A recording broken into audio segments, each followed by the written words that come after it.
Mga kapatid, ang sulat wika ng ating mga ninuno pagkatapos ng mahigit 60 taong pagkalimot ay sumisira sa lumang sistema sa loob lamang ng 3 taon. Ngayon, ang pinakamahimalang digmaan ng mga letra sa kasaysayan ng sangkatauhan ay nagaganap sa Aprika, sa itim na kontinente, kung saan ang Pransya ay naghari sa loob ng 60 taon. 300 milyong tao ang naninirahan doon, ngunit 70% sa kanila ay nananatiling walang muwang sa pagbasa at pagsulat. Ngunit nagsimula ang isang pagbabago na ikinagulat ng buong mundo. Isang bansa sa mundo ang naging isang umuunlad na bansa na hindi kailanman naging kolonya ng sinuman ang Pilipinas.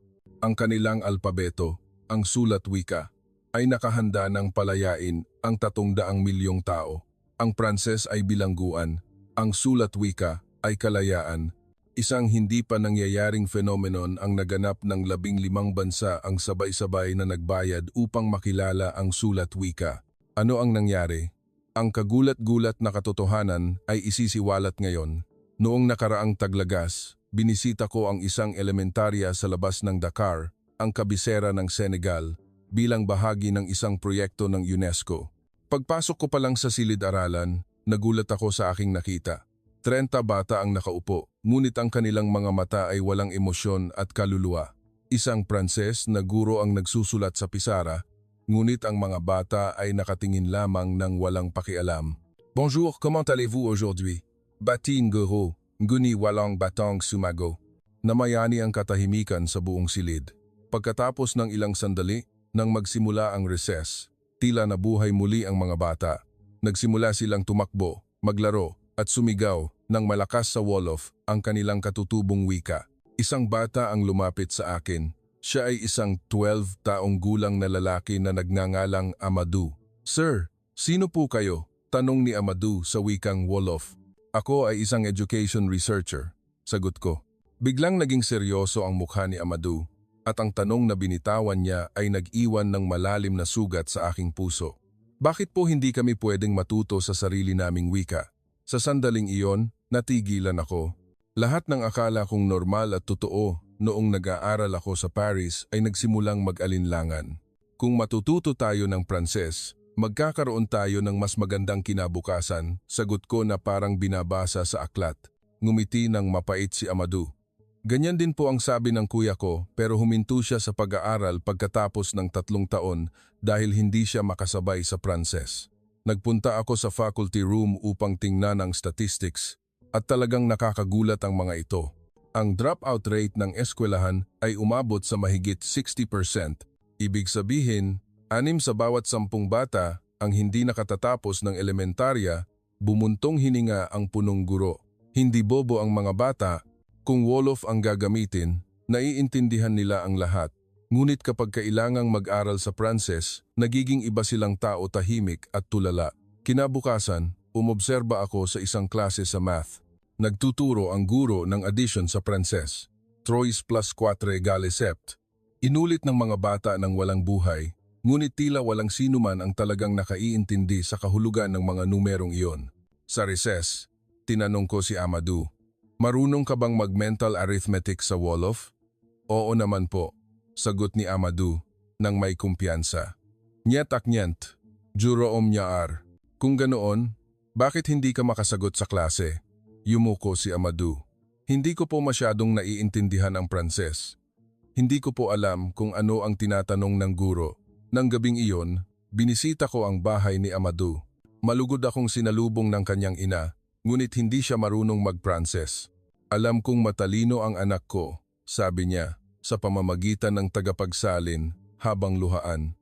Ngunit sa eskwelahan, itinuturing siyang tanga. Lahat ay dahil lamang sa Pranses. Nag-aral din ako, ngunit huminto ako sa grade 2 dahil hindi ako makapagsalita ng Pranses. Ganoon din ang nanay ko at lola ko. 3 henerasyon na kami na walang pinag-aralan, nanginginig ako sa takot. Ang Pranses ay hindi kasangkapan ng edukasyon kundi naging pader na humaharang sa kanila mula sa kaalaman. Nang paalis na ako, hinawakan ni Amadou ang kamay ko. Sir, may araw po bang makakapag-aral kami sa sarili naming wika? Ang matang iyon na puno ng pag-asa ay hindi ko makakalimutan kailanman. Sa paglipad ko pabalik sa Paris, malalim akong nag-isip. Kung ganoon ang nangyari sa nakalipas na 80 taon, gaano karaming potensyal ng mga bata ang sinira namin? Nang isulat ko ang aking ulat, nanginginig ang aking kamay. Isinulat ko, binura, at isinulat muli. Binigyang diin ko na kailangan ng isang kumpletong reforma habang inihahanda ang mga field analysis at detalyadong solusyon. Nag-aalala ako kung ano ang magiging reaksyon ng ulat na ito. Ngunit alam kong hinding-hindi tatanggapin ng mga opisyal sa Paris ang isang ganoong kasakit na katotohanan.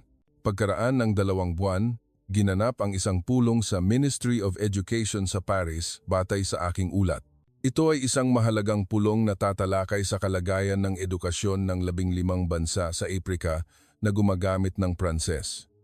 Pumasok ako sa meeting room na malakas ang tibok ng puso. Mga Excellency, sa kasalukuyan sa Senegal, Mali, at Burkina Faso, ang average dropout rate sa elementarya ay mahigit 55% at ang pinakamalaking dahilan ay ang hadlang sa wika. Nagsimulang magbulungan ang buong silid.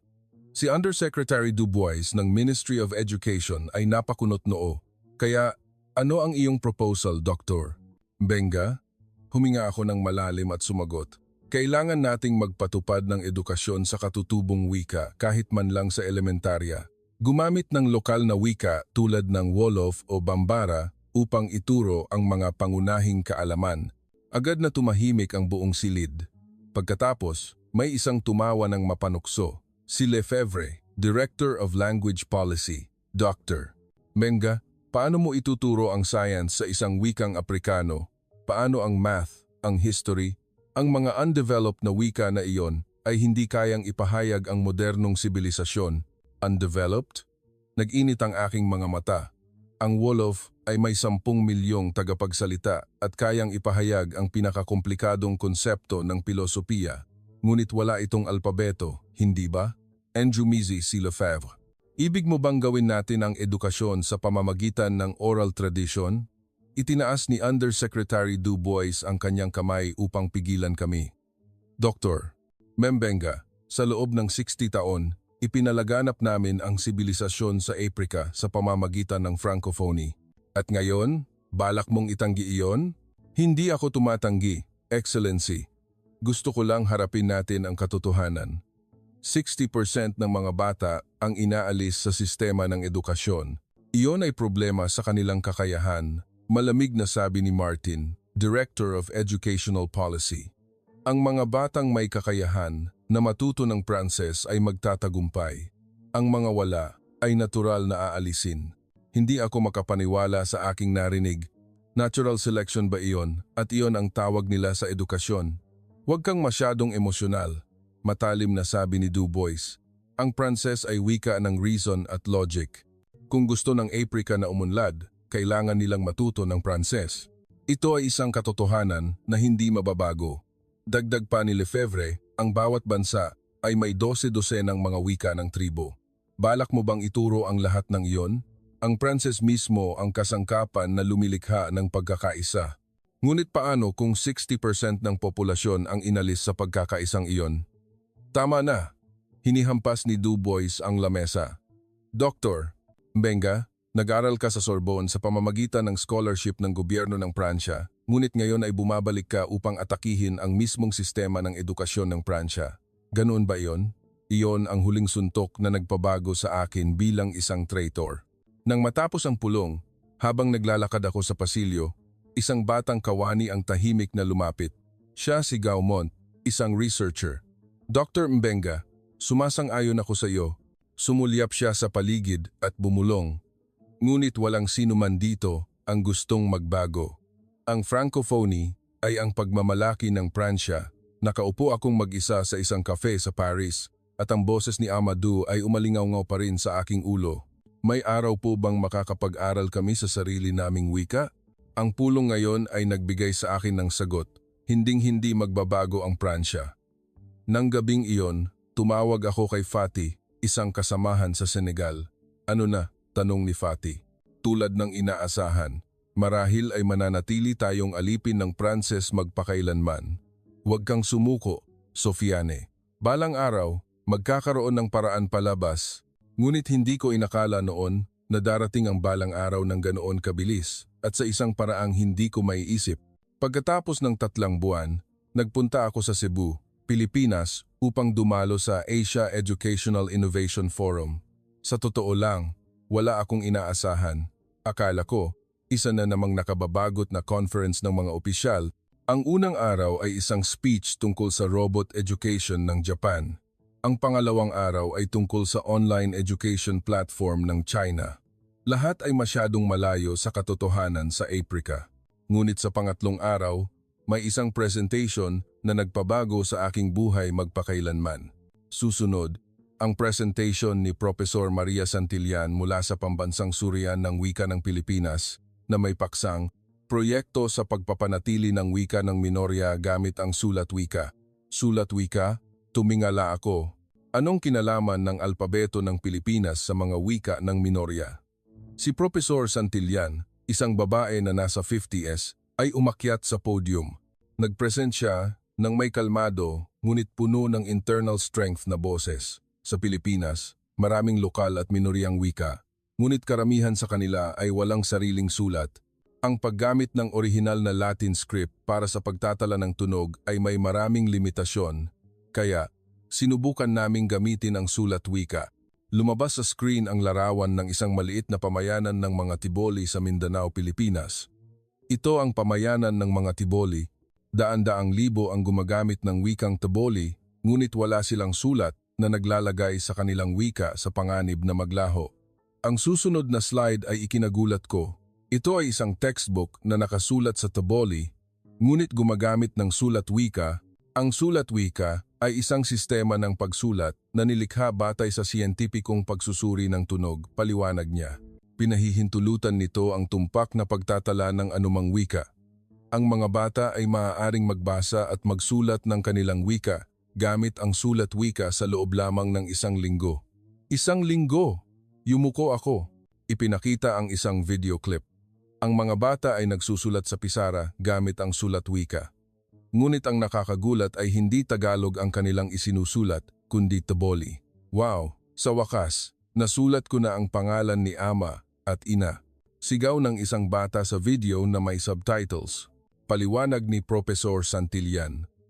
Ang orihinal na Latin script ay hindi makapagtatala ng mga komplikadong tunog ng Tiboli, ngunit ang sulat wika ay kaya, dahil tumpak nitong maipapakita ang posisyon ng dila, hugis ng bibig, at lalo na ang mga pitch at tone sa pamamagitan ng sistema ng mga diacritics. Itinaas ko ang aking kamay paumanhin, bakit hindi kaya ng orihinal na Latin script ngunit kaya ng sulat wika? Ngumiti si Professor Santillan. Napakahusay na tanong. Ang Latin script ay nilikha para sa Latin. Kapag ipinilit sa ibang wika, nagpapakita ito ng maraming limitasyon.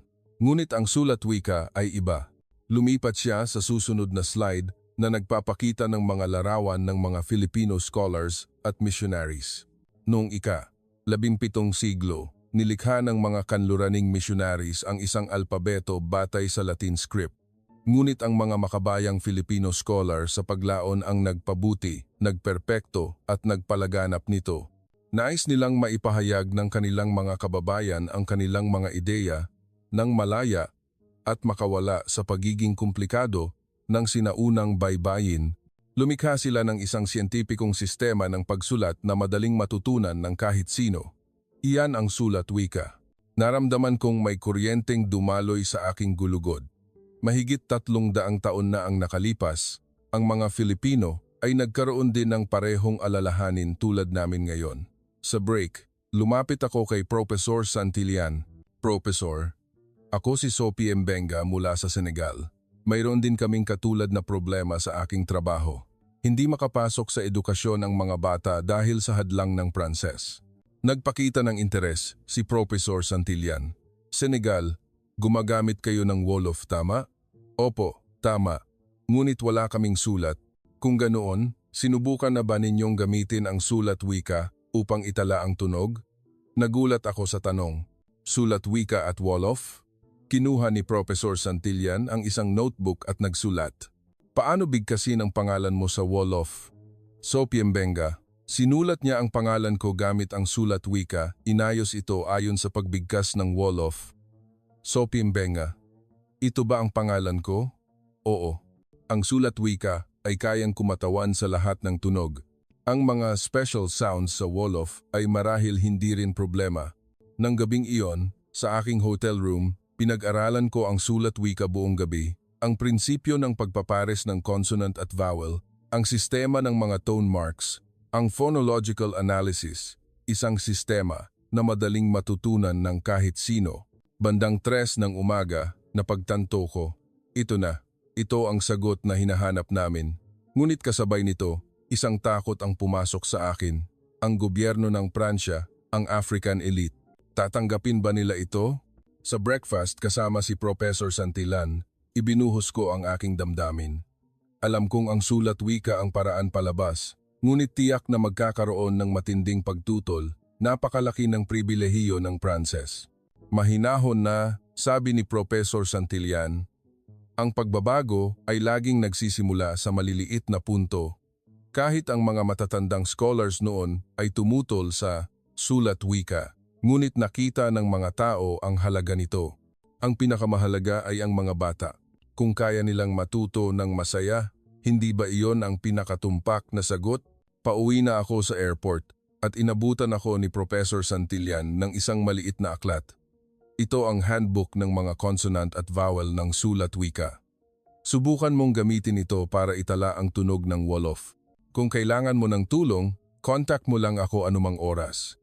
Nang lumipad ang eroplano, nagdesisyon akong subukan ito. Kahit maliit na apoy lang, kahit kailangang gawin ng palihim, kailangan itong simulan. Pagbalik ko sa Senegal, nagsimula akong kumilos ng maingat. Alam kong hindi ito magagawa sa pamamagitan ng mga opisyal na channel. Kaya, nagpasya akong magsimula sa sarili kong nayon, village, ang Tiva-Uwane. Ang Tiva-Uwane ay isang maliit na nayon na 2 oras ang biyahe mula sa Dakar. Si Awa, ang aking pinsan, ay nagbukas ng isang non-formal school doon para sa mga batang hindi sinusuportahan ng gobyerno. Kuya Sophie, anong ginagawa mo rito? Masayang bati ni Awa sa akin. Awa, gusto kong subukan ang isang bagong bagay sa mga bata mo. Ibinigay ko sa kanya ang mga materyales na natanggap ko mula kay Professor Santillan. Tiningnan ito ni Awa nang may pag-aalinlangan. Ano ito? Mukhang mga guhit at mga koma? Ito ay isang uri ng alpabeto na tinatawag na sulat wika. Maaari nating gamitin ito upang isulat ang ating Wolof. Nanlaki ang mga mata ni Awa at tinitigan ako. Wolof? Talaga? Nang gabing iyon, tumayo ako sa harap ng 20 bata, edad 8 hanggang 14. Lahat ay huminto sa pag-aaral sa mga eskwelahan na nagtuturo ng Pranses o hindi kailanman nakapag-aral. Simula ngayon, may matututunan tayong napaka-espesyal. Matututunan natin kung paano isulat ang sarili nating wika. Nagsimulang magbulungan ang mga bata. Isusulat ang Wolof? Kaya ba yon? Tanong ni Pape, isang 11 taong gulang na lalaki. Sabi ng lolo ko, ang Wolof ay para lang sa pagsasalita. Ngayon, maaari na nating isulat, sabi ko. Gamit ang mga letrang ito, nagdrawing ako ng malaking bilog sa pisara. Ito ang vowel na U, ang tunog na lumalabas kapag bilog ang ating bibig. Ginaya ng mga bata, o. At ito ay isang tuwid na linya. Ito ang vowel na I, simple. Napakadaling naiintindihan ng mga bata. Pagkatapos ng 30 minuto, nangyari ang himala. Si Mariam, isang 8 taong gulang na babae, ay nagsimulang magsulat sa pisara. Mariam ang kanyang sariling pangalan. Sa unang pagkakataon sa kanyang buhay, nasulat niya ang kanyang pangalan. Sir, kaya ko na. Nasulat ko na ang pangalan ko. Tumalon si Mariam at sumigaw sa tuwa. Ang iba pang mga bata ay nagunahan sa pisara. Ako rin! Ako rin! Isusulat ko ang pangalan ko. Sa isang iglap, puno ang pisara ng mga pangalan na nakasulat sa sulat wika, Pape, Aminata, Modo, Ibrahima. Si Awa, na nakatayo sa likod ng silid, ay nagpupunas ng luha. Kuya Sophie, hindi ako makapaniwala. Hindi ko pa nakita na ganyan kasaya ang mga bata. Sa pangalawang araw, nagsimula akong magturo ng mga salita. Simula sa salitang pinakamamahal ng lahat ng bata. Ano ang tawag sa nanay sa Wolof? Sabay-sabay na sigaw ng mga bata. Sinulat ko ang salitang yaa gamit ang sulat wika sa pisara. Masigasig na nagsulat ang mga bata. Sa pangatlong araw, may dinala ang mga bata mula sa kanilang bahay. Sir, ipinakita ko kay nanay. Nagulat siya.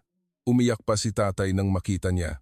Ipinakita ni Pape nang may pagmamalaki ang isang piraso ng papel na may nakasulat sa sulat wika, Tibaawan. Ito ang pangalan ng nayon namin. Natuwa si Lola nang makita niya. Sa ikapitong araw, sinubukan kong magsulat ng pangungusap. Susubukan nating magsulat ng maikling pangungusap ngayon. Paano sabihin ng mahal kita, nanay sa Wolof? Dama labeg sa mayaay, sabay-sabay na sabi ng mga bata. Unti-unti kong sinulat sa pisara, dama labeg sa mayaay. Tahimik na nagsulat ang mga bata, pagkatapos ay narinig ang hikbi. Si Aminata iyon, 11 taong gulang. Anong problema, Aminata? Gusto ko po sanang sulatan si nanay. Hindi po siya marunong magbasa. Hindi niya naintindihan kung bakit kailangan kong pumasok sa eskwelahan. Pero ngayon, kaya ko na siyang sulatan sa sarili naming wika. Nang gabing iyon, bawat bata ay nag-uwi ng isang liham. Kinabukasan, nagulantang ang buong nayon. Nagdatingan ang mga magulang sa eskwelahan. Ano ito? Totoo bang sulat ng anak ko ito? Hawak ng isang ina ang liham na nanginginig ang mga kamay. Dama labeg sa mayaay. Nang basahin ito ng kanyang anak, niyakap siya ng ina. Anak ko, ang anak ko ay nakapagsulat na sa sarili naming wika. Ngunit hindi lahat ay natuwa. Dumating si Ndiaye, ang guro ng Pranses sa nayon. Sophie, anong ginagawa mo? Sisirain mo ba ang kinabukasan ng mga bata? Sisirain ang kinabukasan? Ngayon lang sila nakasulat sa unang pagkakataon. Sulat ba iyan? Mga kakatuwang, guhit lang iyan. Kailangang matuto ng Pranses para magkaroon ng kinabukasan. Huwag na ninyong gawin ang walang kabuluhang bagay na iyan. Pagkaalis ni Ndiaye, nag-alala si Awa. Kuya Sophie, kung kumalat ito, tiyak na may mangyayari. Alam mo kung malalaman ng gobyerno, ngunit hindi ko ito mapipigilan. Nakita mo ba ang mga mata ng mga bata?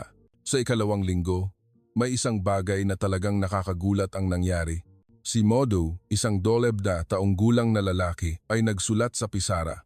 Ito ay isang maikling kwento. May isang malaking puno ng baobab sa aming nayon. Sabi ni Lolo, nandoon na ito mula noong bata pa siya. Gusto kong maglaro sa ilalim ng punong iyon. Salamat, baobab. Natigilan si Awa at ako. Isang bata na illiterate 2 linggo lang ang nakalipas ay kaya nang magsulat ng kwento. Sir, gusto ko pang matuto. Gusto kong isulat ang mga kwento ni Lolo. Pwede ba naming isulat ang lulabay ni nanay? Paano naman ang kasaysayan ng Tivawane? Kumikinang ang mga mata ng mga bata. Sa loob lamang ng 2 linggo, ganap silang nagbago. Nang gabing iyon, nag-email ako kay Professor Santillan. Professor, isang himala ang nangyayari. Nagsisimulang ipahayag ng mga bata ang kanilang mundo sa sarili nilang wika. Marahil ito ang pinangarap ng mga Filipino scholar, hindi ba? Ngunit sabay nito, nag-alala ako. Ang maliit na apoy na ito ba ay magiging isang malaking sunog o papatayin ng hangin ng lumang kapangyarihan? Mas mabilis kumalat ang balita kaysa sa inaasahan ko. Pagkatapos ng 2 linggo, dumating sa nayon ang isang education inspector mula sa Dakar. Kasabay nito, dumating din ang president ng Association of French Teachers. Sophie Mbenga, may balita na nagtuturo ka ng isang kakatuwang alpabeto sa mga bata. Si President Lo ay isang elite na nagtapos sa Pransya. Malamig ang kanyang mga mata. Iyan ay hindi isang kakatuwang alpabeto. Iyan ay sulat wika at tinutulungan nito ang mga bata na isulat ang kanilang wika. Tama na, itinaas ni Lo ang kanyang kamay. Alam mo na, ang opisyal na wika ng Senegal ay Pranses. Kami ay isang bansang tinuruan sa Pranses at nagtatagumpay dahil sa Pranses. Ngunit 100% ng populasyon ay hindi marunong mag-Pranses. Kailangan nilang matuto, tulad mo. Nakapag-aral ka sa Paris dahil sa Pranses, hindi ba? Huminga ako ng malalim. Ako lang ang mapalad, ngunit ang karamihan sa mga bata ay wala man lang pagkakataong iyon. Sumingit ang education inspector, Dr. Mbenga, ilegal ang ginagawa mo. Nagpapatupad ka ng isang curriculum na hindi lisensyado. Kung hindi ka titigil agad, magsasampa kami ng kaso. Lumabas si Awa upang ipagtanggol ako. Hindi po ito opisyal na eskwelahan. Ito po ay daycare lang. Kahit ganoon, ang pagtuturo ay dapat nasa ilalim ng pangangasiwa ng Ministry of Education. Ngumisi si Lo at sinabi, "Ngunit ang mas malaking problema ay nagpapalaganap ka ng alpabeto ng Asya. Tinalikuran mo ang Pranses upang ipagbili ang kaluluwa sa Asya? Ipagbili ang kaluluwa? Ang mga anak namin ay nakasulat sa unang pagkakataon sa kanilang pangalan, nakasulat ng liham sa kanilang ina, iyon ba ay ipagbili ang kaluluwa? Itinatanggi mo ba ang sibilisasyon na dinala sa amin ng Pransya? Sibilisasyon? Ang paggawa ng 60% ng mga bata na illiterate ang tawag mo sa sibilisasyon? May nakamamatay na katahimikan. Namula ang mukha ni Lo dahil sa mga taong tulad mo kaya hindi umuunlad ang Aprika. Patuloy na kumakapit sa nakaraan, tinatanggihan ng Western culture. Hindi ako tumatanggi. Sinusubukan kong magdagdag. Ang edukasyon sa katutubong wika at edukasyon sa Pranses ay maaaring magkasama. Isang naive na ideya, bumulong ang inspektor. Ano ang natutunan mo sa Paris? Sinisira mo ang pangalan ng Sorbonne. Pagkaalis nila, nag-alala si Awa. Kuya Sopie, anong gagawin natin ngayon? Mukhang seryoso sila. Ngunit ang mas malaking pagsubok ang naghihintay sa akin. Nang gabing iyon, pumunta ang pamilya ko, ang aking ama, ang kuya ko, at ang pangalawang kuya ko. Napakaseryoso ng mukha ni tatay. Sophie, kumalat na ang balita na sinisira mo ang pangalan ng pamilya hanggang sa Dakar. Tay, 3 henerasyon na ang pamilya natin na nag-aral sa Pranses. Ang lolo mo ay ang unang guro ng Pranses pagkatapos ng independence. Nagtagumpay ka rin dahil sa Pranses. Tapos, itatatwa mo ang lahat? Galit na sabi ng kuya ko. Pinag-aral ka pa sa Paris, tapos babalik ka para gumawa ng ganoong kalokohan? Nagpapalaganap ng isang walang kwentang alpabeto ng Asya? Dagdag ng pangalawang kuya ko. Pumunta kayo at tingnan kung gaano kasaya ang mga bata. Ang kaligayahan ba ay nakakain? Kung hindi ka marunong mag-Pranses, hindi ka pwedeng maging civil servant, doktor o abogado. Nagbigay ng ultimatum ang aking ama. Tumigil ka na ngayon o hindi ka na anak ko. Ang mga salitang iyon ay nagpabiyak sa puso ko, ngunit hindi ako makakaatras. Patawad po tay, pero itutuloy ko po ito. Tumalikod ang aking ama at umalis ng walang salita. Sumunod din ang 2 kong kuya. Naiwan akong mag-isa, hindi ko napigilan ang aking luha. Kahit ang pamilya ko ay tinalikuran ako. Kinabukasan, mas lumala ang sitwasyon. Nahati sa 2 panig ang mga taga-nayon. May ilan na sumuporta sa akin, ngunit marami ang tumalikod.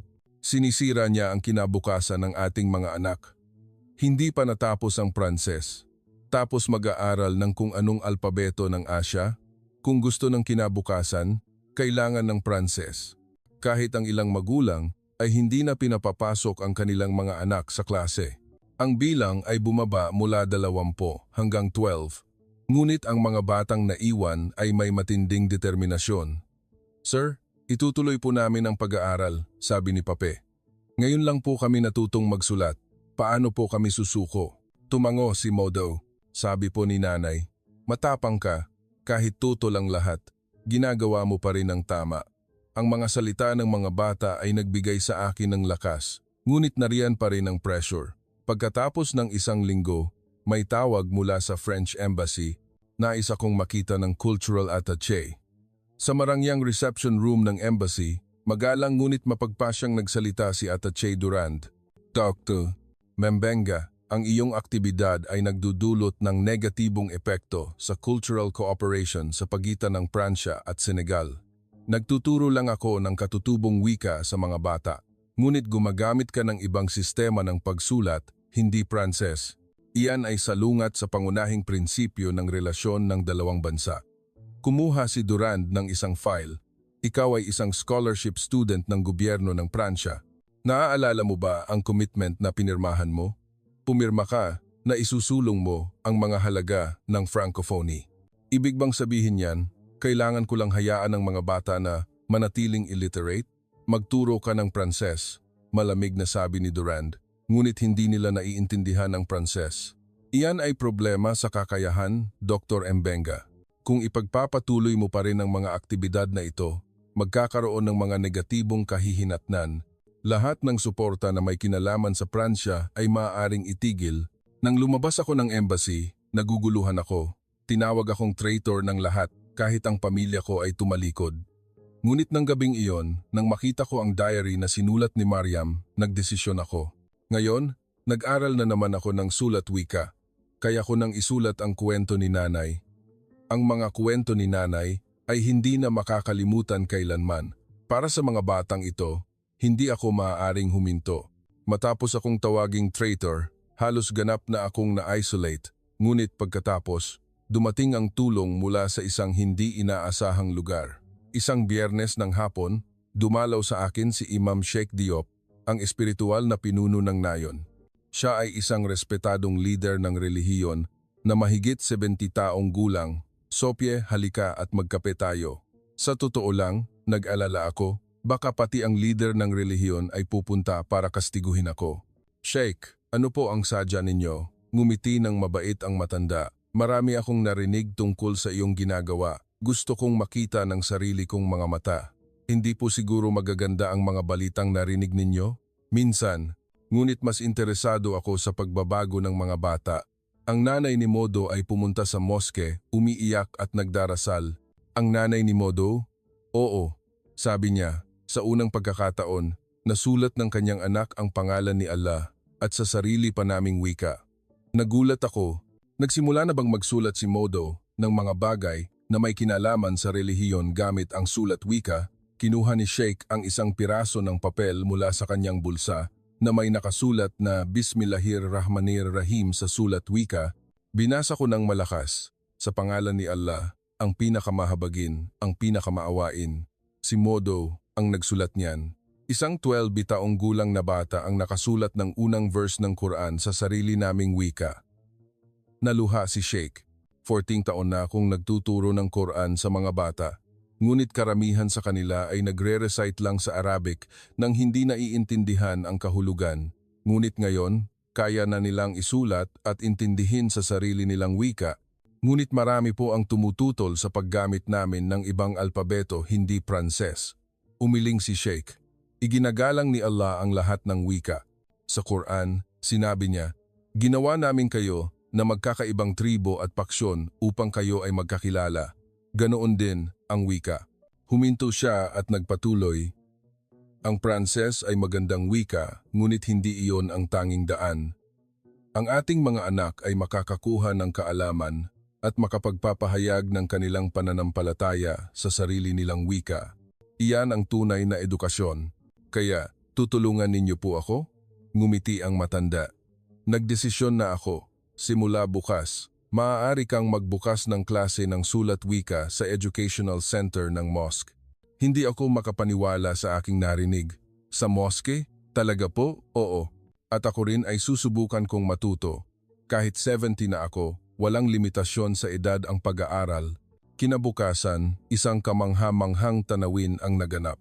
Sa Educational Center ng mosque, mahigit 80 tao ang nagtipon, hindi lang mga bata kundi pati mga matatanda. Si Sheikh mismo ang nagpakilala. Simula ngayon, sisimulan natin ang isang espesyal na paglalakbay sa pag-aaral.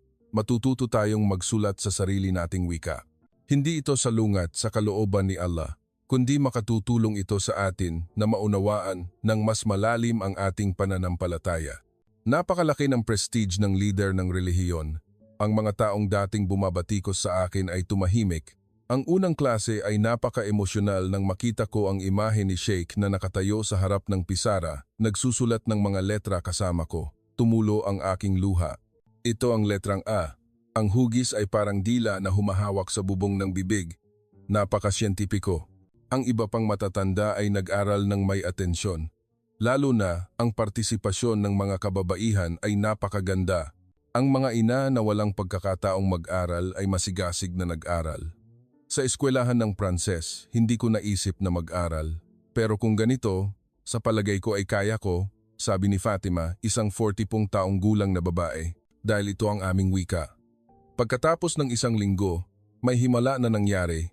Sa Friday sermon, ipinakita ni Sheikh ang isang verse mula sa Quran na nakasulat sa sulat wika. Tingnan ninyo, ito ang Surah Al-Fatiha na nakasulat sa sarili nating wika. Ngayon, ang ating mga anak ay makakapagdasal nang naiintindihan ang kahulugan. Nagbulungan ang mga followers. Ang ilan ay nagulat, ang ilan ay naantig. Kaya ko rin bang intindihin ang Quran? Ngunit ilang konserbatibong followers ang tumutol. Ang Quran ay dapat basahin sa Arabic. Mahinahon na, sumagot si Sheikh. Siyempre, ang orihinal ay Arabic, ngunit mas mahalaga na maintindihan natin ang kahulugan sa sarili nating wika kaysa mag-recite ng hindi naiintindihan, hindi ba? Ang Turkey, Indonesia, sila rin ay nag-aaral ng Quran sa kanilang alpabeto. Ang kanyang argumento ay napakalinaw at ang mga boses ng pagtutol ay unti-unting humina. Ang mas nakakagulat ay ang pagbabago ng mga bata. Sa oras ng pag-aaral ng Quran, sinulat nila ang lecture gamit ang sulat wika. Ang kanilang kakayahan na matuto ay mabilis na tumaas. Naiintindihan ko na ngayon, ang Ar-Rahman ay nangangahulugang ang pinakamahabagin, sigaw ni Ibrahima, 10 taong gulang. Ang klase ng sulat wika sa moske ay naging popular. Nagsimulang dumalaw ang mga tao mula sa kalapit na mga nayon. Isang araw, 3 imam mula sa kalapit na nayon ang pumunta kay Sheikh. Gusto rin naming matutunan ang pamamaraang ito. Gusto naming maintindihan ng mabuti ng aming mga anak ang kanilang pananampalataya. Tiningnan ako ni Sheikh at sinabi, "Si Sophie ang aming guro. Kung wala siya, hindi ito mangyayari." Sa sandaling iyon, hindi na ako ang traitor. Kinilala ako ng mga leader ng relihiyon. Ngunit ang pinaka-emosyonal na kwento ay narito. Isang gabi, dumalaw sa akin si Fatima. Hawak niya sa kanyang kamay ang isang liham na nakasulat sa sulat wika. "Guro, ako mismo ang sumulat nito. Nang basahin ko ang liham, tumulo ang aking luha. Salamat kay Allah sa pagpapala sa akin na makabasa at makasulat. Ngayon, kaya ko nang turuan ang aking mga anak. Sa unang pagkakataon sa loob ng 40 taon, nasulat ko ang aking pangalan," sabi ni Fatima. Ang asawa ko ay nagulat at hindi makapagsalita nang makita ako. Ako, na dating itinuturing na bobo, ay kaya nang magsulat. Sa pagiging saksi sa mga pagbabagong iyon, kumbinsido akong nasa tamang landas kami. Isang araw, tahimik na sinabi sa akin ni Sheikh, "Sophie, ikaw ang tagapagmana ng diwa ng mga Filipino scholar. Tulad nila na lumikha ng sulat para sa kanilang mga tao, dinala mo rin ang alpabeto sa ating mga tao. Pinupuri ninyo po ako ng labis. Hindi. Ito ay simula pa lamang. Kung iyan ang kalooban ni Allah, ang apoy na ito ay kakalat pa, at ang kanyang hula ay agad na natupad." Pagkatapos ng suporta ni Sheikh, ganap na nagbago ang atmosfera, lalo na ang pagbabago ng mga ina ay kahanga-hanga. Tuwing Huwebes ng hapon, puno ang educational center ng moske ng mga kababaihan. Mula 20 hanggang 60 taong gulang, ang mga inang illiterate sa buong buhay nila ay magkasama na nag-aaral ng sulat wika. Kabilang sa kanila, ang pinakamasigasig ay si Isatu, 45 taong gulang, isang tindera sa palengke. "Guro, kailangan kong matuto. Palagi akong niloloko sa kalakalan dahil hindi ako marunong magbasa ng numero." Nag-aral si Isatu ng masigasig kaysa kanino man. Kahit pagod na siya mula sa palengke, hinding-hindi siya nawawalan ng focus. Pagkatapos ng 3 linggo, may sinulat si Isatu sa papel na nanginginig ang mga kamay. "Samaya damalabeg."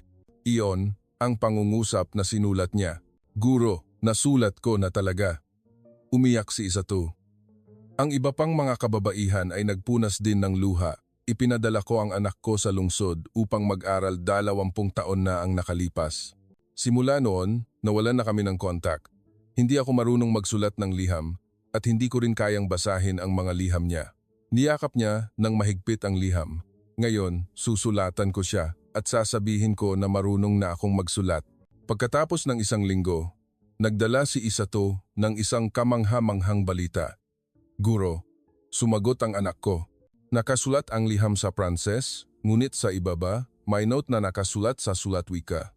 Yaa, demma, gisne na maangitanam, gina mabindom na am ngangi siwak sa taan akyaw."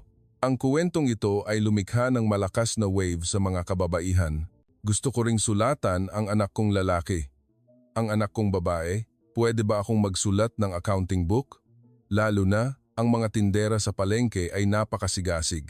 Sabi nila, Hindi nila alam kung gaano kalaki ang nalugi sa kanila dahil hindi sila marunong magbasa ng numero. Nagsimula silang mag-aral ng mga numero. Pagkatapos ng 2 buwan, isang kamangha-manghang pagbabago ang nangyari sa palengke. Nagsimulang lumabas ang mga karatula na nakasulat sa sulat wika. Sariwang gulay ni Isatu, grocery ni Fatima, tahi ni Mariam. Sa simula, may mga tumawa. Ano iyon? Mga kakatuwang guhit. Ngunit buong pagmamalaki na sumagot ang mga kababaihan.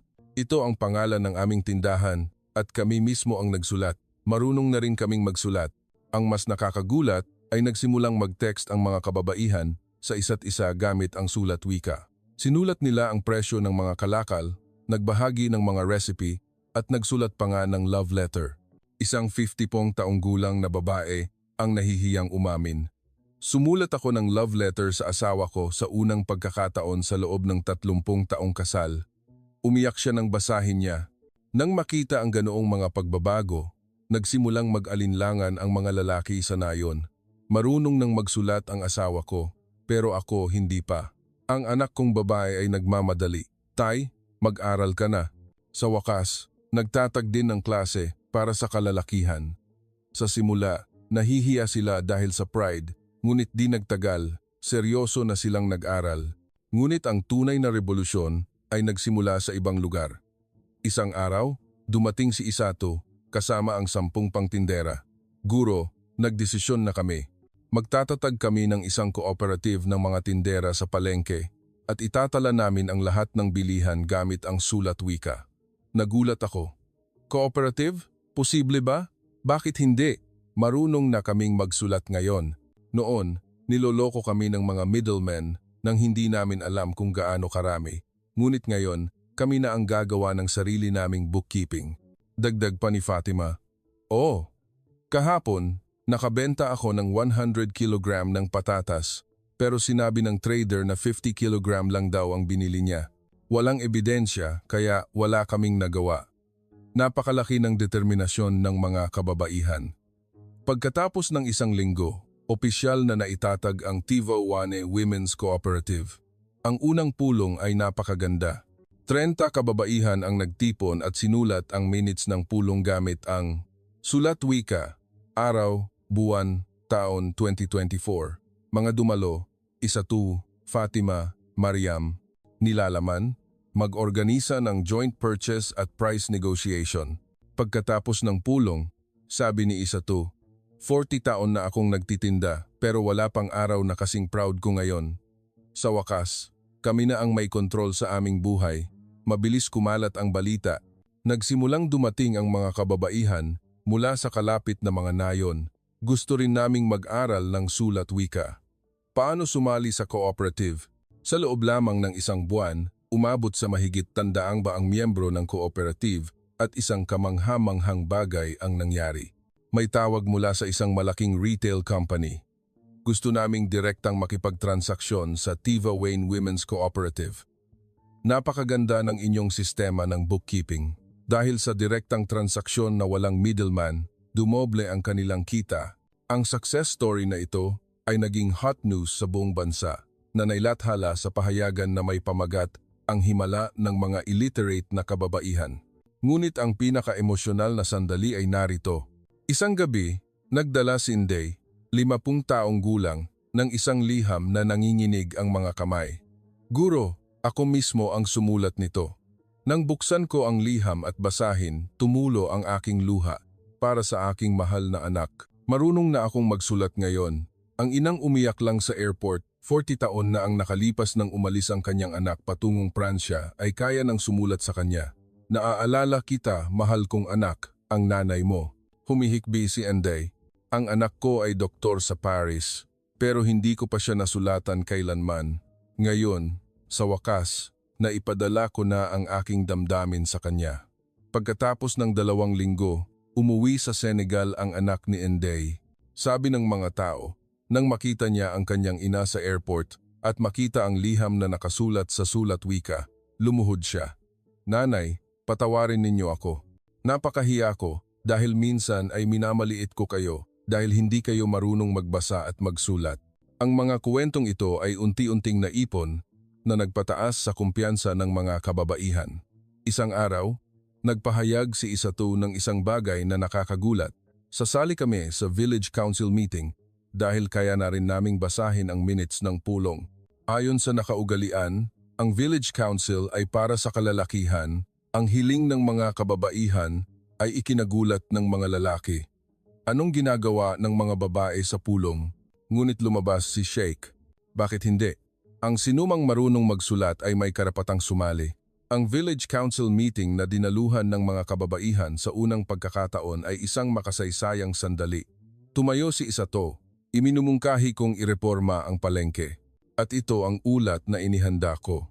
Nang makita ang ulat na inihanda ng maayos gamit ang sulat wika, nagulat ang mga lalaki. Kayo mismo ang gumawa niyan?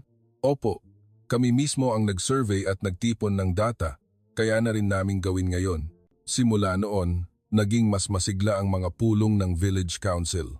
Ang partisipasyon ng mga kababaihan ay nagdala ng magkakaibang ideya at ang mga desisyon ay naging mas makatwiran.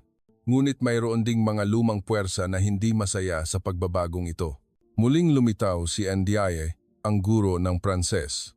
Lahat ito ay dahil sa sulat wika. Nagre-rebelde ang mga babae, ngunit hindi natahimik ang mga kababaihan. Hindi kami nagre-rebelde, kami ay naliwanagan. Tao rin kami at may karapatan kaming matuto. Matapang na sagot ni Fatima. Ang Pranses ang bilangguan na bumihag sa amin. Ang sulat wika ang nagpalaya sa amin. Hindi na kami babalik. Walang masabi si Ndiaye at umalis. Nang gabing iyon, nagdaos ng celebration party ang mga kababaihan.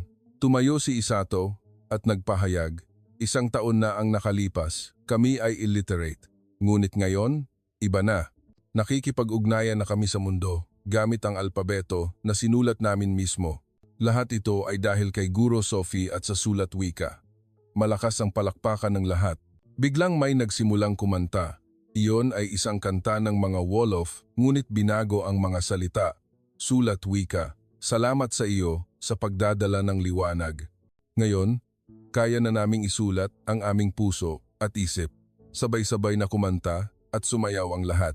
Sa pagtingin sa tanawing iyon, naisip ko, marahil ito ang imahe na pinangarap ng mga Filipino scholar, isang mundo kung saan malayang maipapahayag ng mga tao ang kanilang mga ideya. Kinabukasan, isang manghang balita ang dumating. Dadalaw ang Pangulo ng Senegal sa aming nayon. Ang balita ng pagbisita ng Pangulo ay nagdulot ng kaguluhan sa buong nayon. Kahit hindi ito opisyal na schedule, narinig ko na may nagulat ng aming kuwento sa kanya. Sa umaga ng kanyang pagdating, may nakasabit na espesyal na banner sa gate ng nayon, isang mensahe ng pagbati na nakasulat sa sulat wika. Mabuhay Pangulo, maligayang pagdating sa Tivaouane. Nang dumating ang security team, naguluhan sila. Ano ito? Chinese? Buong pagmamalaking sumagot si Isato. Sulat wika po. Ang aming wika at kami mismo ang sumulat. Alas, 10 ng umaga, dumating ang convoy ng Pangulo. Si Pangulong Tiam, na nasa 50s, ay isang elite na nag-aral sa Pransya. Nang bumaba siya sa kotse at makita ang banner, natigilan siya. Sino ang sumulat nito? Kami po ang sumulat, Mr. President. Lumabas ang mga tindera. Nagtataka ang mukha ng Pangulo. Talaga? Kayo mismo ang sumulat? Biglang lumabas si Mariam, 8 taong gulang. Hawak niya sa kanyang kamay ang isang liham. Mr. President, ito po ang liham na sinulat ko mismo. Babasahin ko po sa inyo. Binasa ni Mariam ng malinaw ang liham. Para kay Mr. President, marunong na po kaming magsulat ngayon. Pati po si nanay at lola, marunong na ring magsulat. Napakaganda na isulat ang wika namin gamit ang sulat wika. Napakahirap po ng Pranses, kaya umiiyak po ako. Pero ngayon, tumatawa po ako habang nag-aaral. Naging seryoso ang mukha ng Pangulo. Gaano ka nakatagal nag-aaral? 2 buwan po. 2 buwan at nakasulat na ng ganyan. Lumabas si Sheikh. Mr. President, tingnan ninyo po kung gaano kabilis matuto ang mga bata. Nagsimula ang isang live demonstration. May tinawag na bata na hindi pa nakakita ng sulat wika at tinuruan. Ito ang vowel na A. Ito ang tunog na lumalabas kapag malawak ang bukas ng bibig. Pagkatapos ng 15 minuto, Nang makita ng Pangulo na nasulat ng bata ang kanyang pangalan, nagulat siya. Paano nangyari iyon? Lumabas ako at nagpaliwanag. Mr. President, ang sulat wika ay isang siyentipikong sistema ng pagsulat na designed para madaling matutunan ng lahat. Ito ang kasangkapan na kailangan ng ating mga anak. Tanong ng Pangulo. Ikaw ba si Dr. Sophie Mbenga? Narinig ko na ikaw ang traitor ng Paris. Hindi po ako traitor. Naghanap lang po ako ng paraan para sa ating mga anak. Biglang, kinuha ni Isato ang lakas ng loob at nagsalita. Mr. President, maaari po ba naming ipakita sa inyo ang aming bookkeeping? Nang makita ng Pangulo ang bookkeeping ng Women's Cooperative na nakasulat sa sulat wika, muli siyang nagulat. Kayo mismo ang gumawa ng bookkeeping? Opo, hindi na po kami niloloko ngayon dahil itinatala namin ang lahat. Tinitigan ng Pangulo ang notebook ng matagal at biglang nagtanong, kung ganoon, kaya bang isulat ng sulat wika ang Pranses? Opo, siyempre, mabilis akong sumulat. Bonjour Monsieur le Président. Kaanga-hanga, kaya pala nitong palitan ang lahat ng tunog. Pagkatapos ng pagbisita, nagbigay ng talumpati ang Pangulo sa Village Hall. Nagulat ako ngayon. Ang hindi natin nagawa sa loob ng 60 taon, nagawa ninyo sa loob lamang ng ilang buwan, tumahimik ang lahat. Naniwala ako noon na ang edukasyon sa Pranses ang tanging daan, ngunit mali ako. Ang layunin ng edukasyon ay ipahayag ang kaalaman, hindi ipataw ang isang wika. Huminto sandali ang Pangulo at nagpahayag, susuriin ng gobyerno ang pagtuturo ng sulat wika sa buong bansa. Lahat ng mamamayan ng Senegal ay may karapatan sa edukasyon sa sarili nilang wika, umalingaw-ngaw ang hiyawan. Nagyakapan ang mga kababaihan at umiyak. Ngunit nagdagdag din ang Pangulo ng may pag-iingat. Siyempre, magkakaroon ng matinding pagtutol mula sa Pransya at sa mga lumang puwersa sa loob ng bansa. Ngunit, kailangan ang pagbabago. Bago umalis, tahimik na sinabi sa akin ng Pangulo, Dr. Mbenga, binuksan mo na ang Pandora's box. Hindi na tayo makakabalik. Hindi po ako nagsisisi, Mr. President. Ako rin. Kung ito ang tamang daan, kailangan nating magkasama. Pagkaalis ng Pangulo, nagunahan ng media. Totoo bang sinusuportahan ng Pangulo ang pagtuturo ng sulat wika? Ito ba ang bagong solusyon sa illiteracy? Sa loob ng isang gabi, ang aming nayon ay naging center of attention ng buong bansa. Kinabukasan, nagsimula ang pagtutol tulad ng inaasahan. Naglabas ng urgent communique ang French ambassador. Hindi namin tatanggapin ang anumang pagtatangka na sirain ang espesyal na relasyon sa pagitan ng Senegal at Pransya. Nag-alsa rin ang mga Francophone elite sa bansa. Ang Pangulo ay sumusuko sa populism. Sisirain niya ang pagkakakilanlan ng Africa gamit ang alpabeto ng Asya. Iba naman ang reaksyon ng mga tao. Ang mga kahilingan mula sa ibang mga lokalidad ay ipinadala. Padalhan ninyo kami ng mga guro ng sulat wika sa aming nayon. Gusto naming matuto ang aming mga anak, lalo na sa mga rural na lugar at slums. Napakalakas ng wave ng suporta. May tawag mula sa Presidential Palace. Dr. Mbenga, gusto kang makita ng Pangulo upang talakayin ang isang konkretong plano. Naglakbay ako, papuntang Kabisera, na malakas ang tibok ng puso. Ang apoy na nagsimula sa isang maliit na nayon ay nakahanda ng kumalat sa buong bansa. Ngunit ang tunay na laban ay nagsisimula pa lamang. Ang pulong sa Presidential Palace ay nagsimula sa tensyonadong atmosfera. Dumalo Ange, Minister of Education, Minister of Culture at Minister for Francophonie Affairs. Dr. Mbenga, alam mo ba kung gaano kalaki ang mga kahihinatnan na idinulot ng iyong sinimulan? Malamig na tanong ni Minister Ndao. Ang pag-aaral ba ng mga bata ay napakalaking problema? Hindi iyon ang problema. Ito ay ang relasyon sa Pransya. Ang sistema ng edukasyon na itinayo sa loob ng 60 taon ay gumuguho. Si Minister Diouf, na namamahala sa Francophonie, ay nagpakita ng isang document. Ito ay opisyal na note mula sa gobyerno ng Pransya. Kung opisyal nating ipapatupad ang sulat wika sa pagtuturo, ititigil nila ang educational aid na 500 milyong euro bawat taon. 500 milyong euro iyon ay 30% ng education budget ng Senegal. Hindi lang yan, dagdag din daw. Nagtatangka ang mga university sa Pransya na tanggihan ang mga estudyante mula sa Senegal. Ibig sabihin, sarado na ang daan para sa pag-aaral sa ibang bansa. Isang mabigat na katahimikan ang namayani. Nagsalita ang Pangulo, kahit ganoon, ang katotohanan na 70% ng ating mga tao ay illiterate ay hindi nagbabago. Dr. Mbenga, ang pamamaraan mo ba ay tunay na solusyon? Mr. President, sa loob ng 3 buwan, ang mga bata ay magkakaroon ng pangunahing kakayahan na magbasa at magsulat. Ito, kung gagamitin ang Pranses, ay aabutin ng 3 taon, ngunit tayo ay mahihiwalay sa international community, nag-alala si Diouf. Biglang nagsalita si Minister of Culture SAR na tahimik kanina. Sandali, bakit kailangan nating masyadong intindihin ang saloobin ng Pransya? Mahigit 60 taon na tayong independent. SAR, kailangan nating harapin ang realidad, pinagsabihan nindaw. Realidad? Ang realidad ay ang karamihan sa ating populasyon ay hindi marunong magbasa at magsulat. Iyan ang realidad. Itinaas ng Pangulo ang kanyang kamay upang pigilan sila. Kung ganoon, magsimula tayo sa isang pilot project. Subukan nating magturo ng sulat wika sa ilang lugar at tingnan ang resulta.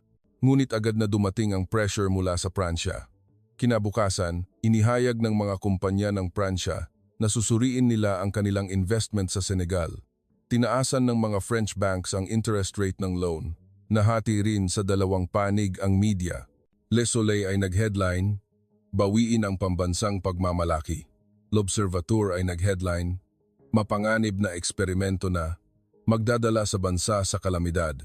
Pagkatapos ng 1 linggo, may mas malaking nangyari.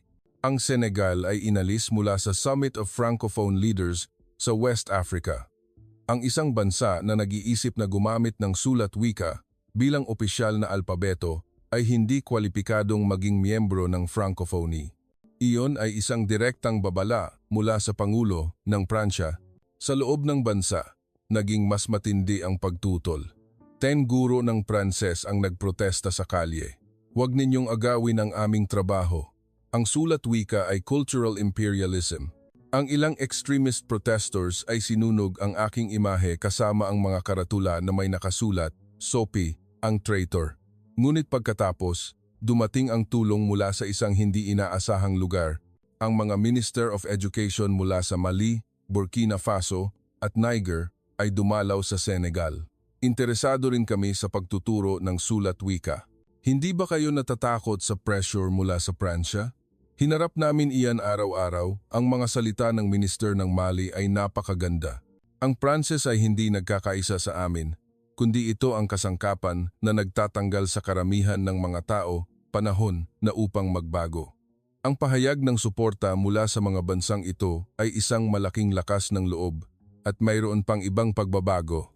Nagsimulang magpakita ng interes ang World Bank at UNESCO.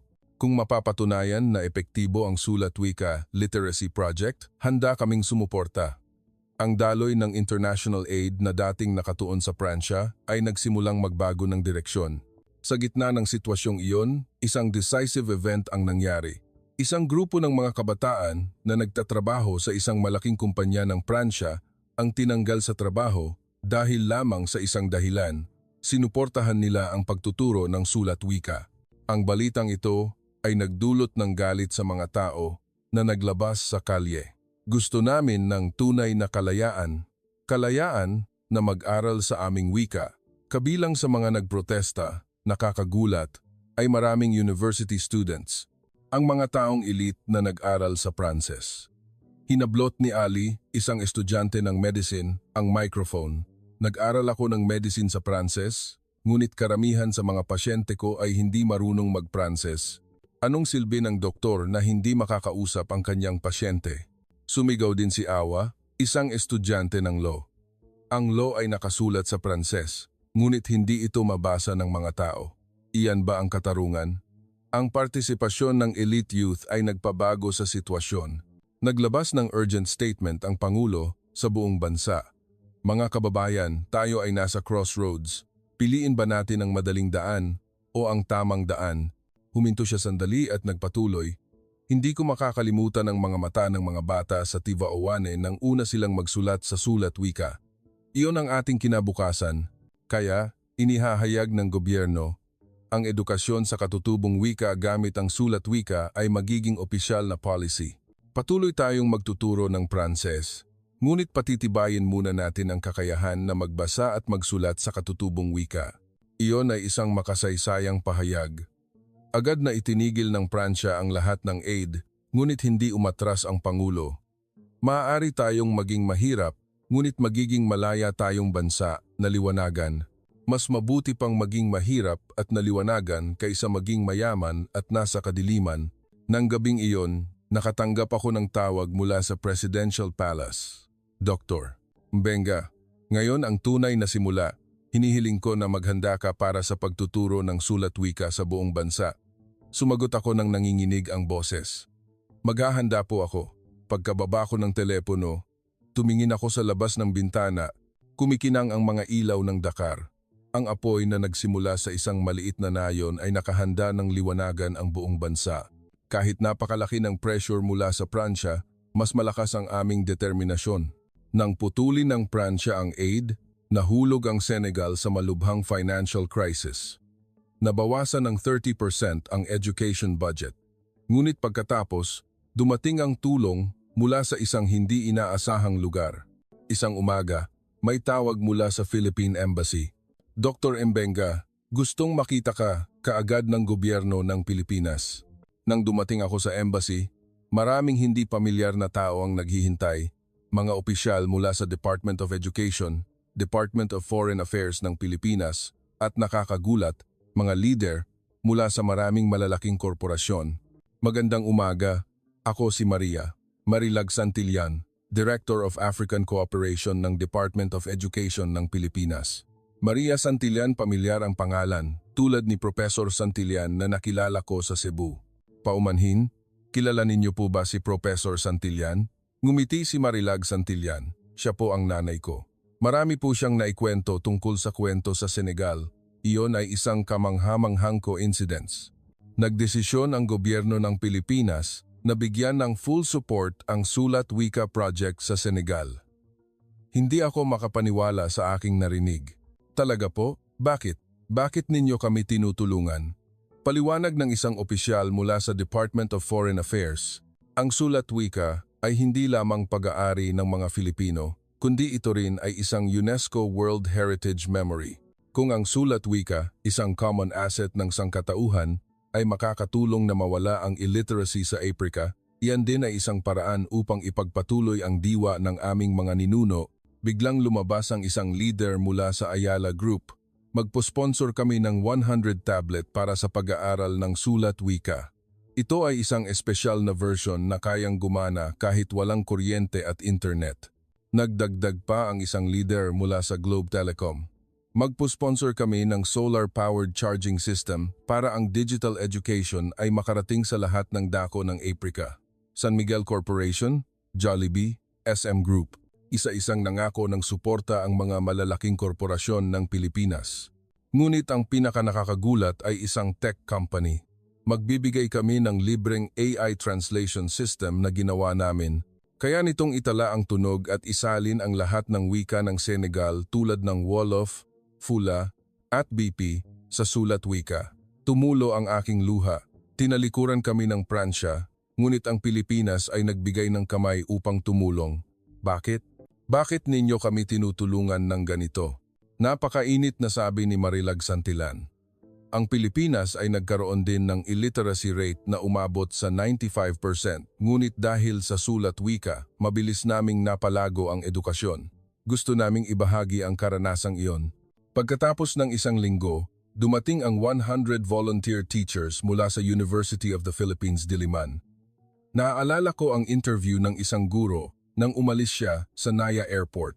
Ang alpabeto na ginawa ng aming mga ninuno mahigit 300 taon na ang nakalipas ay gagamitin na ngayon sa Africa. Napaka-emosyonal ko. Ito ang tunay na Pilipinas, hindi ba? Dumating ang mga guro ng Pilipinas sa Senegal at agad na ipinamahagi sa mga lokalidad. Kabilang sa kanila, ang pinakamasigasig ay si Guro Bising, isang retiradong guro. Kahit 65 taong gulang na siya, nag-volunteer pa rin siya. 80 taon akong nagturo ng Sulat Wika sa Pilipinas. Ngayon, Gusto kong dalhin ang alpabeto ng aking bansa sa mundo. Siguro Bising ay may espesyal na kakayahan sa pagtuturo sa mga matatanda. Ang sulat wika, kahit matanda ay kayang matutunan dahil iyan ang paraan ng paglikha ng ating mga ninuno. Ang dedikasyon ng mga guro ng Pilipinas ay nag-iwan ng malalim na impresyon sa mga lokal na tao. Kahit pagod, kahit mainit ang panahon, kahit may language barrier, hinding-hindi sila sumuko. Ang kuwento ni Young Teacher Chi ay malawak na kumalat. Nagkasakit siya ng malaria at naospital, ngunit gumawa pa rin siya ng teaching materials sa bed. Kailangan kong tuparin ang pangako sa mga bata. Bukas, mag-aaralan namin ang isang bagong letra. Sa pagiging saksi sa mga imaheng iyon, nagbago ang mga taga-Senegal. Ang mga Filipino ay talagang gusto kaming tulungan. Hindi tulad ng mga Pranses, iginagalang nila kami. Ang suporta mula sa mga kumpanya ng Pilipinas ay napaka-konkreto rin. Nag-aral ang mga bata ng sulat wika sa pamamagitan ng tablet ng Ayala Group na parang naglalaro. May isang app na kapag binigkas mo ang O, lalabas ang isang bilog. Kapag binigkas mo ang I, lalabas ang isang tuwid na linya. Masayang naglaro ang mga bata sa malalayong nayon. Wow! Lumabas ang sulat ko sa screen. Isang Filipino bank ang nagbigay ng mas kamanghamanghang suporta. Gumawa sila ng mga passbook na nakasulat sa sulat wika. Ngayon, maaari na kayong makipagtransaksyon sa bank dahil marunong na kayong magsulat ng sulat wika. Ang mga taong dating illiterate ay nagkaroon ng sarili nilang passbook sa unang pagkakataon. Isang telecom company ang gumawa ng isang messaging app na nakasulat sa sulat wika na tinatawag na Lumi. Maaari nang mag-text ang mga tao sa Wolof gamit ang sulat wika sa isa't isa. Sa isang iglap, lumampas sa 1 milyon ang downloads. Na-text ko na si nanay. Nabasa na rin ni Lola ang text. Ang komunikasyon sa pagitan ng mga pamilya ay tumaas ng malaki. Ang suporta ng gobyerno ng Pilipinas ay napakasistematiko rin. Ang Instituto ng Wika ni Dr. Jose Rizal ay sabay-sabay na binuksan sa 10 lungsod. Sa opening ceremony, personal na dumalo ang Secretary of Education ng Pilipinas. Ang sulat wika ay pag-aari ng sibilisasyon ng sangkatauhan.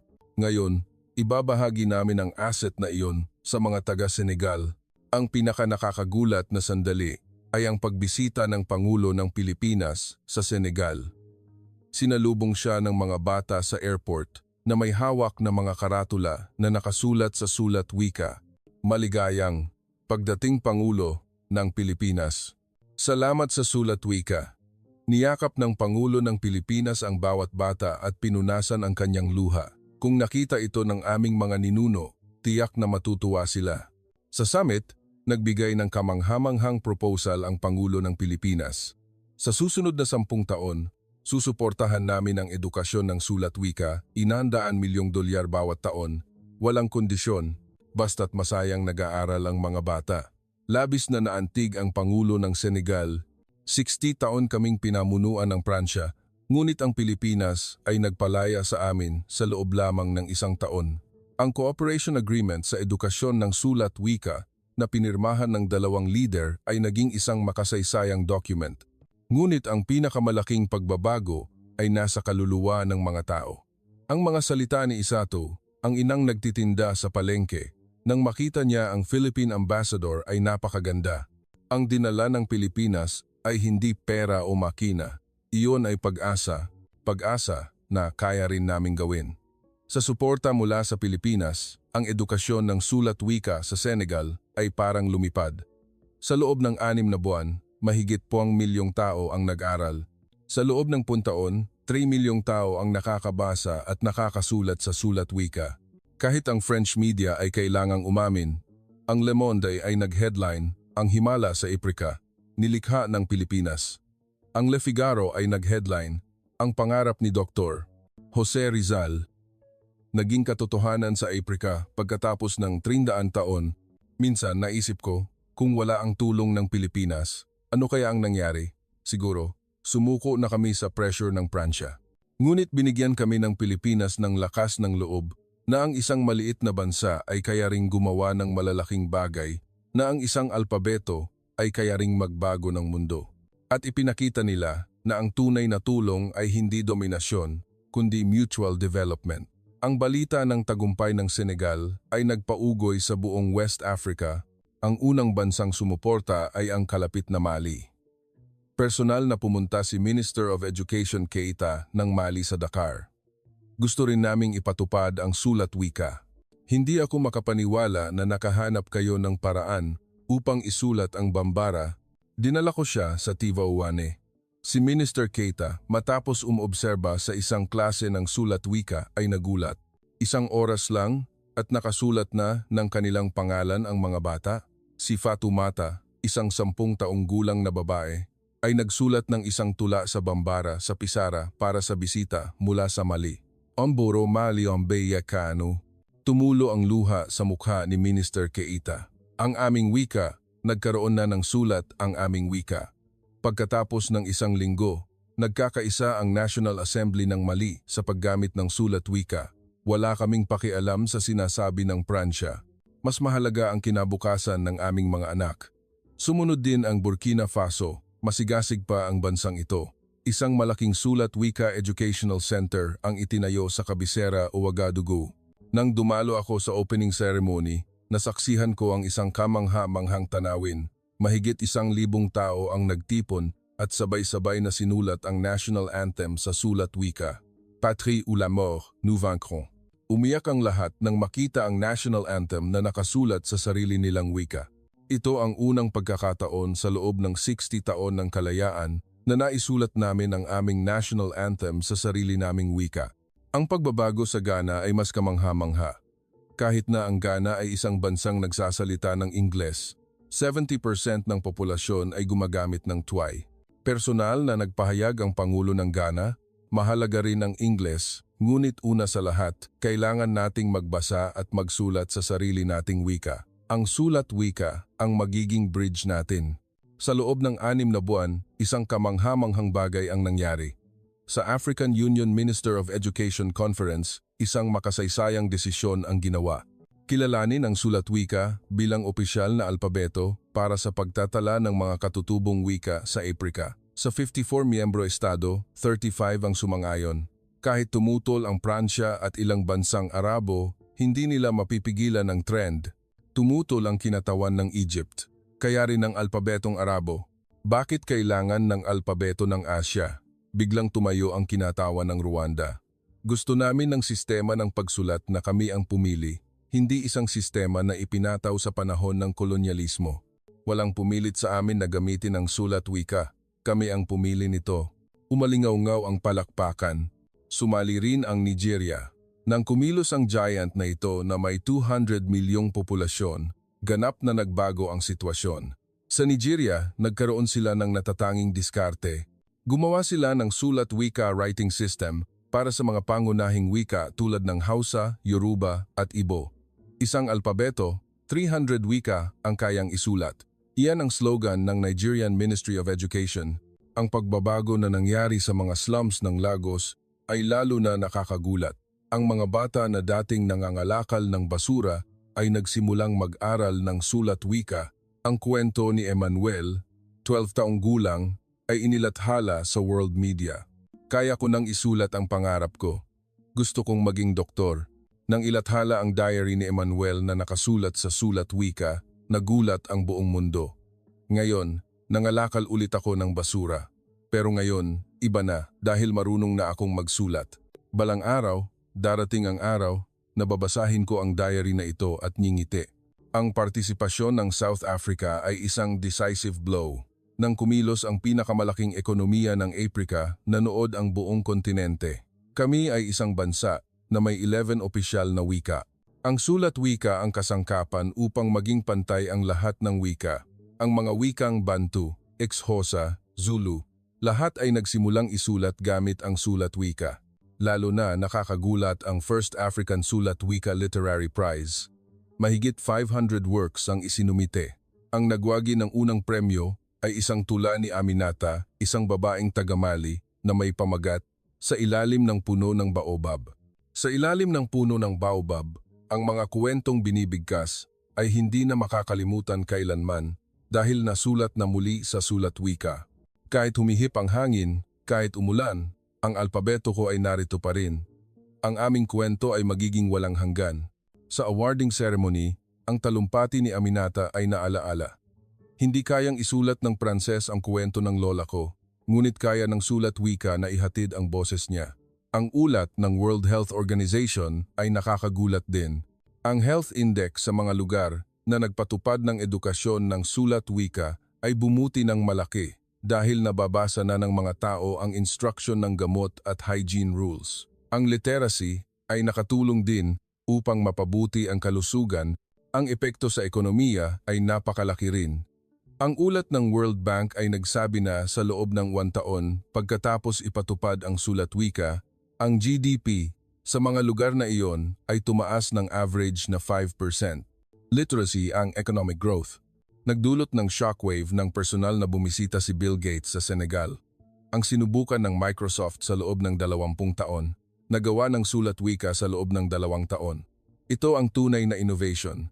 Nangako siya ng agarang suporta na $1 bilyong. Ngunit ang pinakamalaking pagbabago ay ang pagmamalaki ng mga tao. Hindi na sila illiterate, kundi mga proud citizens na marunong magbasa at magsulat. Ang mga salita ni Tita Toumani, taang taong gulang, ay sumasalamin sa lahat. Buong buhay ko, umasa ako sa iba. Ngayon, kaya ko nang gawin ang lahat ng mag-isa, parang ipinanganak akong muli sa katandaan. Sa loob ng 2 taon, 15 bansa sa Aprika, 15 milyong tao ang nakakabasa at nakakasulat sa sulat wika. Tinawag ng UNESCO ang phenomenon na ito na the greatest educational revolution of the 21st century. Kahit ang Le Monde ng Pransya ay kailangang umamin. Ang hindi nagawa ng Pransya sa loob ng 60 taon, nagawa ng maliit na alpabeto ng Pilipinas, panahon na upang tanggapin na nakahanap na ng sarili niyang daan ang Aprika. Minsan, bumabalik ako sa nayon ng Tivauane, sa silid-aralan kung saan kami nagsimulang magturo ng sulat wika sa unang pagkakataon. Ngayon, nag-aaral ang mga bata sa tablet. Puno pa rin ang pisara ng sulat wika at ang mga mata ng mga bata ay mas kumikinang pa. Sir, nagsusulat na po ako ng isang aklat ngayon, ipinagmalaki ni Pape ang manuscript.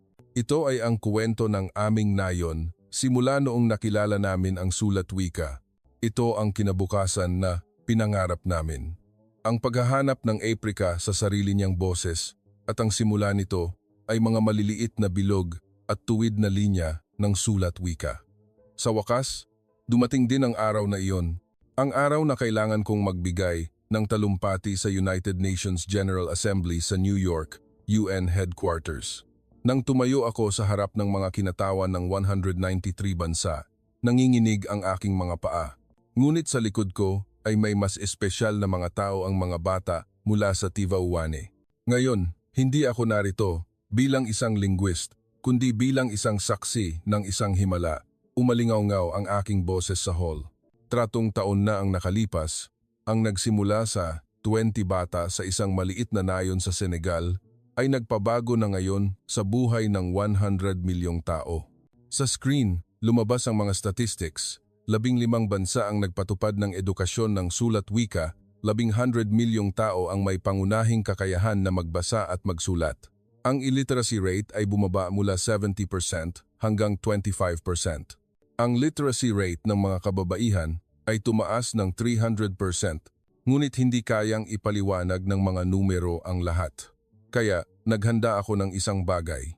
Ngayon, pakinggan ninyo mismo ang boses mula sa mga buhay na nabago dahil sa sulat wika. Ang una ay si Asha, 12 taong gulang na ngayon.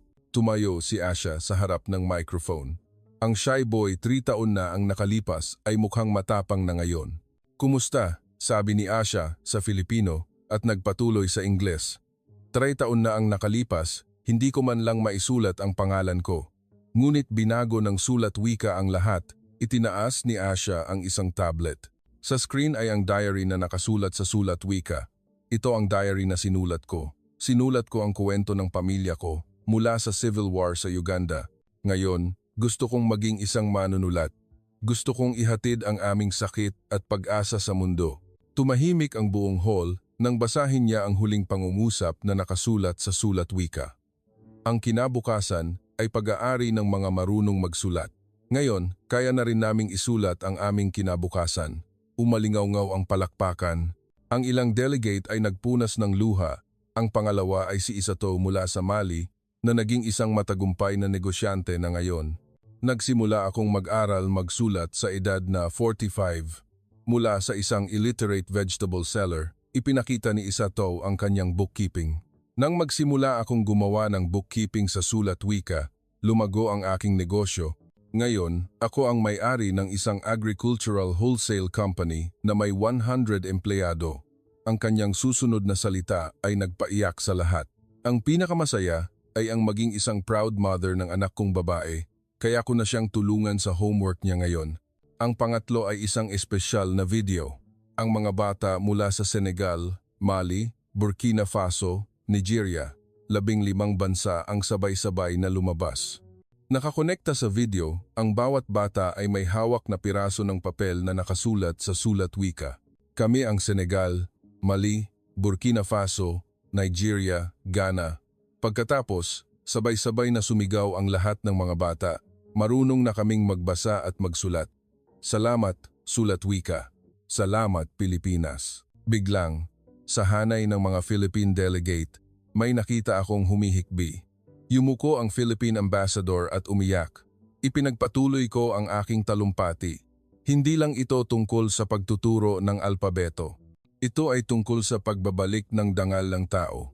Sa screen, lumabas ang isang bagong imahe, encyclopedia, medical textbooks, the first African law treatise written in sulat wika. Ngayon, kaya nang lumikha ng kaalaman ang Aprika sa sarili niyang wika, hindi na kailangang dumaan sa Pranses o Ingles. Biglang itinaas ng French delegate ang kanyang kamay. Naramdaman ko ang tensyon, ngunit ang mga salitang lumabas ay nakakagulat. Sa ngalan ng Pransya, humihingi ako ng paumanhin. Nagkamali kami. Ang wika ay dapat nakasangkapan ng komunikasyon, hindi kasangkapan ng dominasyon. Tumayo ang French delegate at nakipagkamay sa Philippine delegate. Iyon ay isang makasaysayang sandali ng pagkakasundo. Nagsalita rin ang US delegate. Susuportahan ng US ang edukasyon ng sulat wika sa Aprika na may halagang $5 bilyong. Ito ang tunay na development aid. China, Japan, European Union. Isa-isang nangako ng suporta ang mga bansa. Ngunit ang pinakanakakagulat na sandali ay narito. Tumayo ang UN Secretary General. Ngayon, nasaksihan natin ang kasaysayan. Ang pagbabago ng isang maliit na alpabeto sa isang buong kontinente. Huminto siya sandali at nagpahayag. Ihinahayag ng United Nations na ang ika, 8 ng Setyembre, ang araw na pinasimulan ni Dr. Jose Rizal ang kilusan para sa edukasyon sa Pilipinas, ay magiging World Literacy Day upang gunitain ang karapatan ng lahat ng sangkatauhan na magbasa at magsulat. Umalingaw-ngaw ang hiyawan. Nagyakapan at umiyak ang Philippine delegation. Ako mismo ay hindi ko napigilan ang aking luha. Kung nakita ito ng mga scholars at fathers of the nation ng Pilipinas, tiyak na matutuwa sila. Pagkatapos ng talumpati at bumaba ako sa podium, pumila ang mga delegate mula sa iba't ibang bansa. Pumunta kayo sa aming bansa. Gusto rin naming mag-aral ng sulat wika. Sabi ng Indian delegate, ang India ay may daan-daang wika. Ang sulat wika ba ay maaaring maging solusyon? Nagpakita rin ng interes ang Brazilian delegate. Gusto naming gamitin ang sulat wika upang mapanatili ang mga katutubong wika sa Amazon. Kahit ang French delegate ay lumapit, sinusuri namin ang pagpapatupad ng sulat wika sa edukasyon ng katutubong wika para sa mga immigrant sa Pransya. Nagsimulang magpakita ng interes ang mundo sa sulat wika. Nang gabing iyon, sa digital billboard sa Times Square, New York, lumabas ang isang espesyal na linya. Philippine script changes the world. Ang sulat wika ay nagbabago sa mundo. Nang bumalik ako sa hotel, tumingin ako sa labas ng bintana. Sa gitna ng nagniningning na mga ilaw ng New York, ang pinakakinang ay ang mga ngiti ng mga bata. Tumunog ang telepono. Si Awa mula sa Tivawane. Kuya Sophie, nagawa natin? Hindi, ang mga bata ang gumawa nito. Nagtitipon ang buong nayon para mag-celebrate. Sabi nila, napaka-proud nila sa iyo. Ngumiti ako at sumagot. Proud din ako sa ating lahat. Tumingin ako sa labas ng bintana, nakita ko ang maliwanag na buwan. Ang buwang ito, marahil, ay tinitingnan din ng mga bata sa Aprika. Ngunit ngayon, kaya na nilang tingnan ang buwan at magsulat ng tula sa sarili nilang wika gamit ang sulat wika. At yan ang kwento ni Dr. Sophie Mbenga. Mga mahal, ano ang naramdaman ninyo sa patotoo ni Dr. Sophie Mbenga na inyong narinig? Isang dakilang pagbabago na nag-ugat sa isang maliit na alpabeto. Minsan, ang pinakasimpleng sagot ay makakalikha ng pinakadakilang revolusyon. Ang katotohanan na ang sulat wika na ginagamit natin araw-araw ay naging pag-asa at kinabukasan ng isang tao sa kabilang panig ng mundo ay talagang kamangha-mangha, hindi ba? Kung humanga kayo sa kuwentong ito, paki-share ito upang kumalat ang halaga ng sulat wika sa buong mundo at upang makalikha ng mga bagong himala. At huwag kalimutang i-like, i-follow at i-on ang notification bell. Ang bawat maliit na click ninyo ay lakas para sa amin upang makapaghatid pa ng mas maraming makabuluhang kwento. Salamat sa inyong panonood hanggang dito. Paalam at hanggang sa muli.